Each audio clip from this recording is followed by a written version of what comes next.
let's pass to the second speaker, Mattia Scandolo. Yeah, good afternoon. Okay, so again a short presentation. Mattia got his laurea magistrale, master at Sapienza 4 years ago, working with Andrea Cavagna on renormalization group study of an out of equilibrium theory of active biological systems with model coupling dynamics.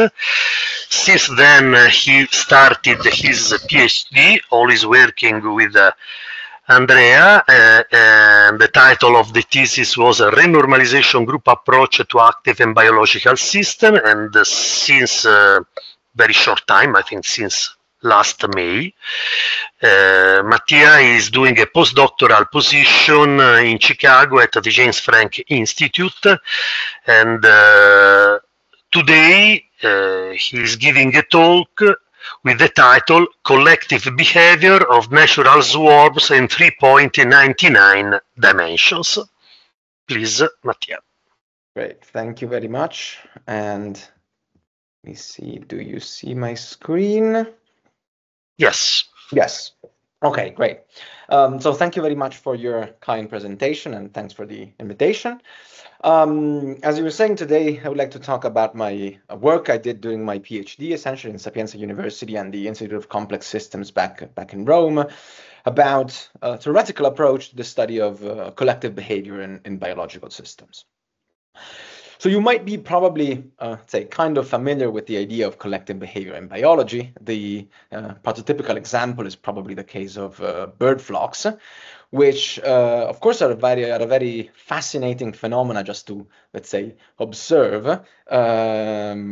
This is pretty typical for whoever, let's say, had spent a period of their life in Rome. You probably might be familiar with seeing these murmurations of flocks at the dusk in the skies of Rome, which are very, let's say, nice to simply observe.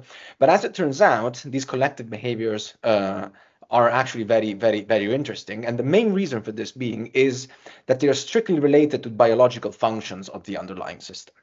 For example, in the case of bird flocks, these collective phenomena usually occur in order to enhance their ability to respond to external perturbation. In this case, here on the right, you can see the attack of a falcon highlighted in red, in that red circle, and the flock is actually cooperating to try to resist this kind of attack. So this is the reason why it's very interesting, also from a physicist point of view, to tackle these kind of problems is to try to understand what are the physical ingredients, let's say, that allow these collective behaviors to occur. And by understanding these features, we might also be able to, in turn, help, if you want, the biological community to understand what kind of behaviors are going on in these kind of systems. So during my PhD, I actually focused not on the case of bird flocks, but rather on the case of natural swarms. Here you can see a video recording of a natural swarm taken by the lab in Rome almost 10 years ago, probably. And so just to give you an idea, swarms of insects, these insects over here are midges in particular. And they're kind of a collection of insects that usually gather on top of landmarks, for example, ponds. And there are male insects that gather in order to attract females. So in this case, the biological function is mainly reproduction. And well, the first impression you might have by looking at this video is simply wondering if there's anything actually collective going on in these kind of systems. And in order to address this question, our lab in Rome a long time ago started, let's say, an experimental campaign in order to collect data on these systems and actually try to understand if something collective was going on. So throughout this presentation today, we'll first of all focus a little bit on experimental results, experimental data we have, which we're taking, let's say, over the past 10 years probably, and then I'll move on to a bit more to what I did, which is trying to explain some of the experimental evidence using theoretical physics. And at the very end, I will present you some results we got through an normalization group analysis of the theories we were able to build. So kicking off with some experimental results. So the first thing that has to be mentioned in these kind of systems is the fact that, as you probably were able also to observe directly from the video I showed you previously, swarms have no global order. So if you compute, for example, this order parameter phi here, which is the average direction of motion of the individuals in the swarm, and you compare it, for example, to the case of bird flocks, you would see that in bird flocks, this polarization phi is very high, close to its theoretical maximum of 1, which means that if you want, all the birds, or the birds are kind of flying all in the same, roughly in the same direction, with some fluctuations. Whereas in the case of swarms, this polarization is very low, indicating that midges are kind of flying all in, let's say random directions. So again, the question arises: is there anything interesting? Is there any collective behavior going on in the system? So as statistical physicists, we know that just looking at the amount of order in a system is not entirely enough to understand whether there is anything collective going on, because collective excitations, if you want, collective behaviors, can be actually detected, have to be detected by looking at the correlations, at the connected correlation within the system. So looking at the correlation between the velocity fluctuations and not the velocity themselves, something very interesting actually emerges when studying natural swarms. And namely, first of all, the fact that these correlations are actually strong. And not only they're strong, they're scale-free, meaning that the correlation length psi is actually scaling with the size of the system L. And the second interesting feature that these correlations have is that they exhibit what is known as finite size scaling. Finite size scaling is essentially the ability of the system to tune, in this case, for example, the average nearest neighbor's distance, so their density, in order to always maximize the amount of correlation there is in the system, and therefore also maximize the response to external stimuli the system has. So from the point of view of a statistical physicist, when you have all these ingredients combined, so being in a roughly disordered phase, but having these strong correlations and having hallmarks of finite size scalings, allows you to treat the system as if it was near to a critical transition, essentially.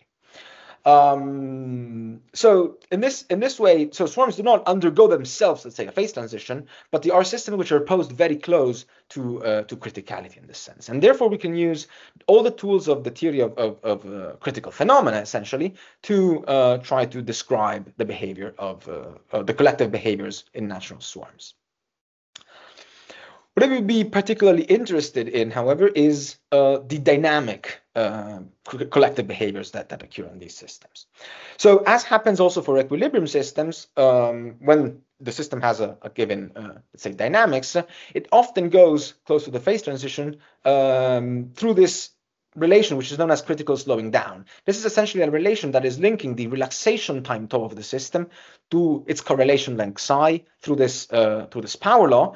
And the exponent of this power law being the dynamic critical exponent. So this relation is essentially telling you that the more a system is correlated, the longer you need in order to relax essentially your system. And what is so it's not something new about natural swarms themselves, but what is interesting about it in natural swarms is the peculiar value this dynamic critical exponent takes, which was measured in experiments to be roughly 1.37 with an uncertainty on 0.11. A very, let's say, atypical value compared to standard dynamic critical exponent in equilibrium and equilibrium theories. And I will make some example very just in a few slides. So essentially, my goal during my PhD has been understanding what physical ingredients are actually required in order to properly account for these dynamic collective behaviors in swarms. So just to remind ourselves, let's say what I'm trying to describe. Let me put the dynamic critical exponent of swarms on this axis here on the left. Okay, so kind of done with the main experimental evidence. I will introduce some experimental evidence step by step when motivating the different theoretical ingredients we need to account for the description of swarms. But now let's move on to what are these ingredients that we need actually to put in our theory in order to properly, quantitatively, let's say, for the collective behaviors in swarms. So the first thing that might pop out when you actually look to experimental data is the fact that when two midges get close enough one to the other, their trajectories tend to align. So there is an effective alignment interaction between midges in these swarms.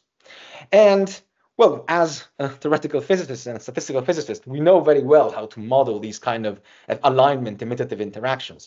In the end, all the models we came out for ferromagnetism have the same idea. So spins in a ferromagnet align one to the other. And in the same way, we can use these ferromagnetic theories to model the alignment of midges in a swarm. So the starting point for a theoretical description of swarm is therefore ferromagnetic-like theories, and starting directly, let's say, from a coarse-grained perspective point of view, you can do this by using what is known as a Landau-Ginzburg approach. So you can expect that in a system where individuals tend to align some quantity psi, which in the case of well, ferromagnets is the magnetization, in the case of midges or flocks, for example, it's the direction of motion, you can try to describe the system through this Landau-Ginzburg free energy, in which, well, there is this first term here, which is accounting for the alignment interaction, and then there is this second term here, let's say the second two terms, which account for, take this type of potential structure and tell you essentially what phase the system can be found in. The reason is, according to the sign, let's say, of this parameter R, which usually is called the mass in the field theoretical language, you are either in a disordered phase when R is negative, because you can see that potential over there has a single minima, and therefore the average polarization psi, the average order parameter, is actually 0. Or you have an ordered phase whenever this R is negative, where in which case the potential acquires this typical double Wells structure, and through the spontaneously breaking, let's say, of a symmetry, the system acquires a finite polarization. So this is a very quick, let's say, introduction of Landau-Ginzburg theories. What we're interested is, however, dynamic phenomena, and the simplest dynamic equation you can build out from this Landau-Ginzburg theory is this simple Langevin equation, which takes usually the name of model A in Halpern and Hohenberg classification of critical phenomena, and it's a simple relaxation towards essentially the Gibbs-Boltzmann distribution. At the practical level, this corresponds roughly of having like an Ising model with a Glauber dynamics or a Metropolis dynamics. As I argued previously, however, we're neither interested in the strictly disordered phase nor in the ordered phase. However, we're interested in the critical regime, so at the onset of the transition between the two phases. And in this critical regime, the dynamic critical exponent of this system is well known since back in the 70s, and takes the value of Z, well, roughly equal to 2. Not exactly, but for all practical purposes throughout this presentation, let me say that the exponent of this kind of ferromagnetic behavior is Z equal to, which is, if you think about it, very, very close to the mean field exponent, which is the diffusive exponent of 2. So that is the benchmark, let's say, we compare the typical theories to. And you can already see that there is a huge gap between this theoretical prediction coming from the world of ferromagnetism and the actual experimental value we have in the case of natural swarm. So to understand what else we need to introduce in the theory, we can go back to experimental observations, and the first thing you might realize is actually the fact that the system is active. This means that midges are able to consume some kind of energy to perform sustained motion in space. So they're self-propelled, and you can see from this reconstruction, let's say, of trajectories, you can clearly see that they move in space. That they can by no means, let's say, they can be treated as spins fixed on a lattice. And therefore, we need to account for this mechanism that two neighboring midges, yes, of course, tend to align their trajectories, but then they also move in the direction in which their order parameter is essentially pointing. So the order parameter is playing a double role. So it's both the parameter that gives you the extent of order in the system, but it's also strictly related to the velocity the field of your system. And in order to account for this double role, the idea, well, already Tornard and 2 had back in the 90s, was to combine the ferromagnetic nature of model A, for example, to a Navier-Stokes structure in order to incorporate the fact that you have self-propulsion in the system. So okay, for the sake of simplicity, let me just assume the system to be incompressible, so I don't have to deal with an additional field, namely the density fluctuations. This is, let's say, more than a reasonable assumption, because actually in swarms we don't observe very strong heterogeneities in the spatial profiles. But for the moment, let's just take it as a simplifying assumption, let's say, for theoretical treatment. So in this case, what actually makes this system very different from the case of model A is the presence of this material derivative. That comes from the fact, essentially, that we used Navier-Stokes structure. Therefore, we had to promote the temporal derivative to be a material derivative. And when you take into account the presence of this additional coupling, already Chen, Toner, and Lee back in 2015 showed that the dynamics at criticality is very different from the one you observe in ferromagnets. And in fact, they were able to find the dynamic critical exponent in 3 dimensions of z equal 1.73. So you see, this mechanism of activity is indeed shifting the dynamic exponent in the right direction, but still something is missing in the description of, in order to account, let's say, for the experimentally observed exponent. So in order to understand what is new, we have to go once again, and probably for the last time, let's say, back to experimental evidence. And in particular, I want to drive your attention to the shape of the temporal correlations observed in natural swarms. So you can see here in blue plotted the temporal correlation functions of natural swarms, well, in log scale, and where time is rescaled essentially by the characteristic frequency, the characteristic time scale. But you can easily recognize that all of these correlation functions of swarm have a plateau at very small times.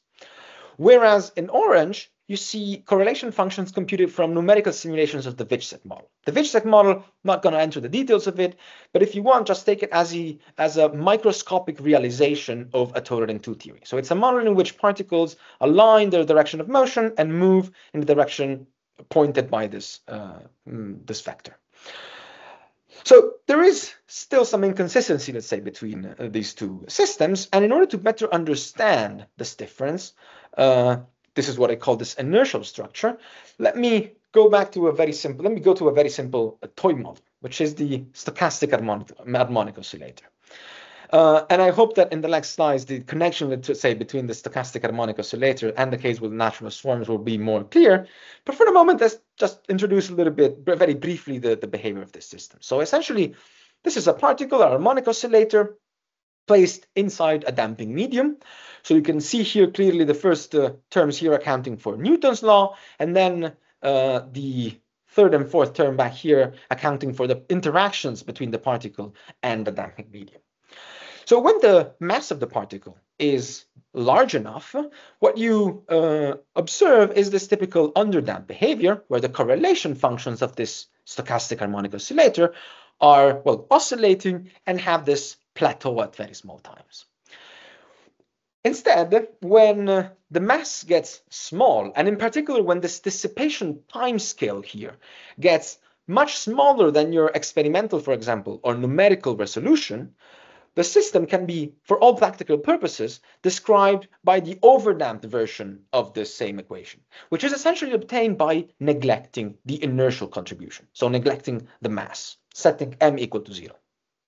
And when you do this, you obtain a system whose correlation functions are instead purely exponential. So I hope that you can already recognize, let's say, the similarities between the underdamped regime of the stochastic harmonic oscillator and natural swarms, whereas overdamped regimes seem to better, let's say, compare with the numerical simulations of the Witschek model. But you might wonder at this point, well, why is this inertial behavior actually having any effect on the dynamics of the system? Well, a very naive argument goes as follows. So the imitative, let's say, alignment interactions that are present in coarse-grained theories usually take the form of Laplacians of the order parameter. So this here on the right is the force, the Laplacian of the order parameter. In the overdamped regime, this Laplacian is actually acting directly on the first derivative in time of the order parameter, leading to a dispersion relation which would suggest an exponent of z equal 2. Whereas in the underdamped regime, what happens is that forces act on the second derivative in time of the order parameter, and therefore leading to a dispersion relation that suggests z to be equal to 1. So this is, as I said, an argument. We don't expect z to be exactly equal to 1 in underdamped systems, and I will actually show in a couple of slides that this is indeed not the case. But I hope it gave you the idea of why introducing this underdamped, let's say, structure in the equation of motion might actually lower the dynamic exponent from the value of 1.73, perhaps down to the experimental value of 1.37. The issue now is, how do we restore this inertial behavior in the context of midges? In order to do this, what we did is focusing on the role played by symmetries. Because, we know that in virtue of Noether theorem, whenever you have a symmetry in the system, you typically expect a conservation law associated to that system. And this conservation law might actually help you, so the quantity that is actually conserved might help you understanding the correct way in which to restore inertial behavior. So just to make, again, once again, the example of the stochastic harmonic oscillator, you know that the system has an overall translational invariance of the generalized coordinate q. And therefore, you would expect, due to Noether theorem, that linear momentum p should be conserved. Of course, in this case, because of the interaction with the damping medium, the linear momentum of the single harmonic oscillator is not conserved. But this still gives you the correct, let's say, recipe to understand which is the correct quantity you have to couple q to in order to recover the underdamped structure. So if you couple q to the linear momentum, you do recover the correct underdamped structure of the equation of motion you would expect in a stochastic harmonic oscillator, even if you started only from the overdamped equation from the beginning. So with this similarity in mind, we can do a very similar thing in the case of natural swarms of insects.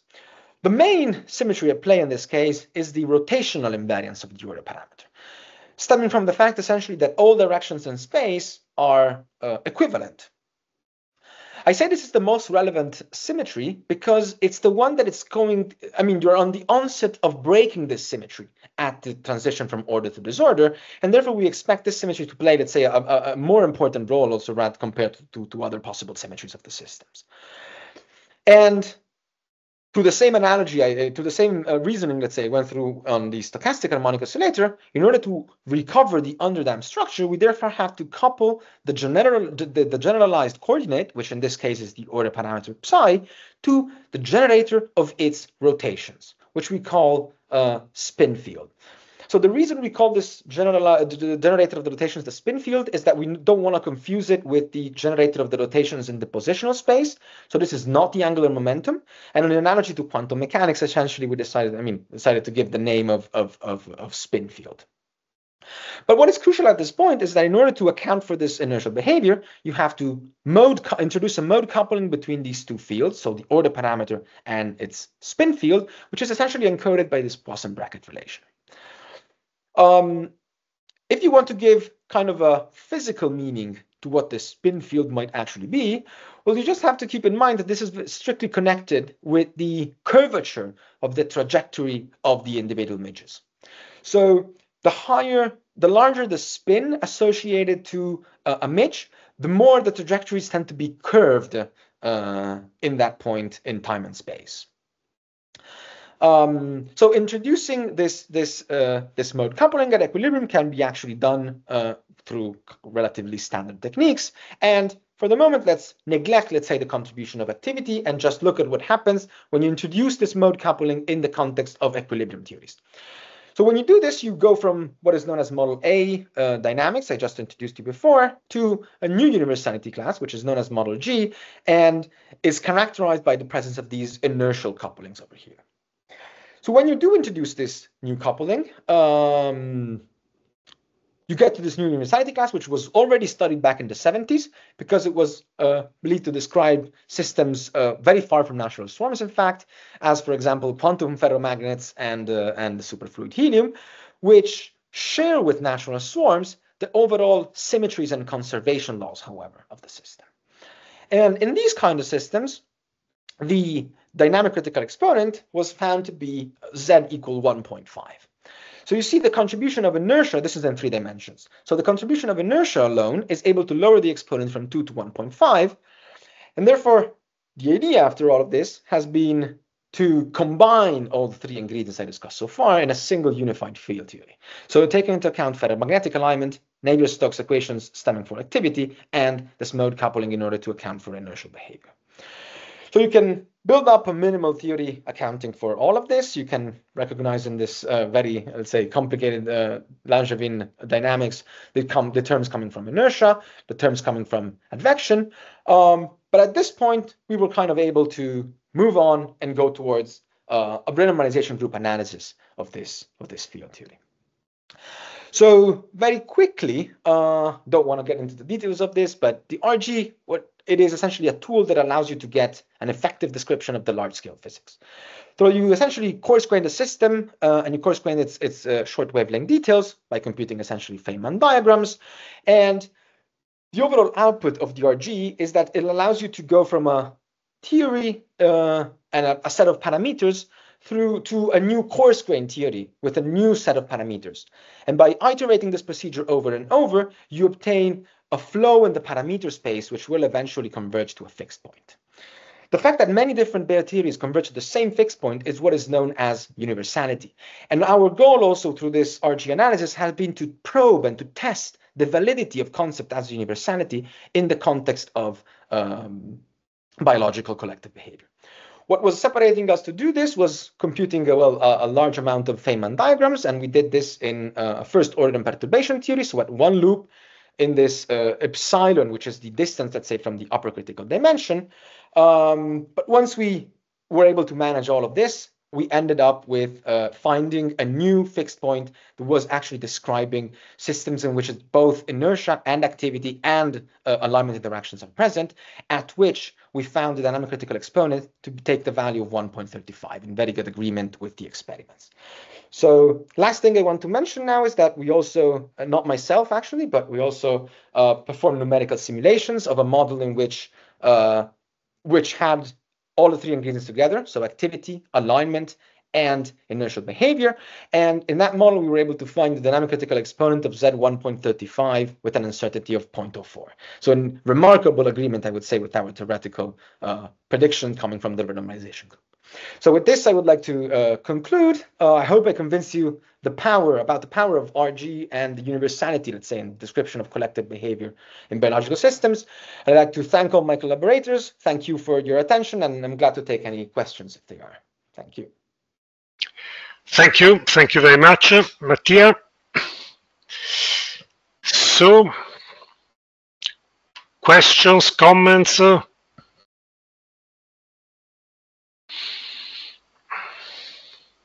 No, nothing.